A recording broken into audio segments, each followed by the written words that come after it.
A polêmica em torno da votação do orçamento da União para este ano foi debatida ao longo do dia por parlamentares e ministros de Estado. O Congresso Nacional tem sessão marcada para esta terça, mas a matéria foi retirada da pauta. No plenário do Senado, o relator do orçamento confirmou: não haverá votação do orçamento essa semana, porque nós vamos aguardar a manifestação do Supremo Tribunal Federal.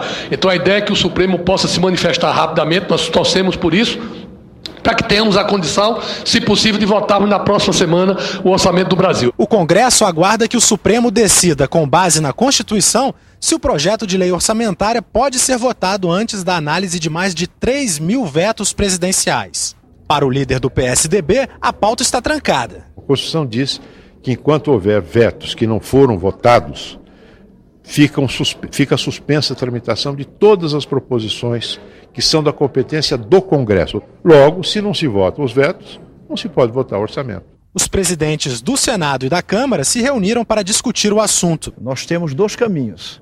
O primeiro é aguardar a decisão do Pleno do Supremo Tribunal Federal, como foi pedida pelo Executivo, e a segunda é, demorando, construirmos um consenso para apreciarmos os vetos como construção do Legislativo. E agora à noite, os principais líderes governistas se reuniram com a ministra das Relações Institucionais, Idely Salvati, no Palácio do Planalto.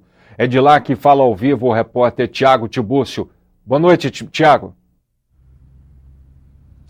Boa noite, Antônio. Aqui no Palácio do Planalto, o advogado-geral da União, Luiz Adams, explicou aos líderes partidários o pedido que ele fez ao ministro do Supremo Tribunal Federal, Luiz Fux, para que o ministro encaminhasse ao plenário da Corte o processo que pede pediu para que encaminhasse ao plenário da Corte o processo que define se os mais de 3.000 vetos presidenciais precisam ser votados antes de qualquer outra matéria pelo Congresso Nacional. No ano passado, o ministro Fux, relator do processo, decidiu que esses vetos deveriam ser analisados de maneira cronológica. E dias depois, pela imprensa, disse que a decisão referia-se apenas aos vetos e não a outras matérias, o que liberaria a pauta, por exemplo, para votar o orçamento. Mas muitos parlamentares discordam. Dizem que a Constituição, nesses casos onde ainda há vetos a serem analisados, tranca a pauta do Congresso Nacional. Na saída da reunião aqui no Palácio do Planalto, a ministra de Relações Institucionais da Presidência, Idely Salvati, disse que aguardar a decisão do plenário do Supremo é um consenso no governo. Portanto, o orçamento ainda depende desta decisão do STF. Nesta semana, o governo vai trabalhar para aprovar no Congresso, ou melhor, na Câmara e no Senado, medidas provisórias que estão na pauta dessas duas casas. Voltamos ao estúdio.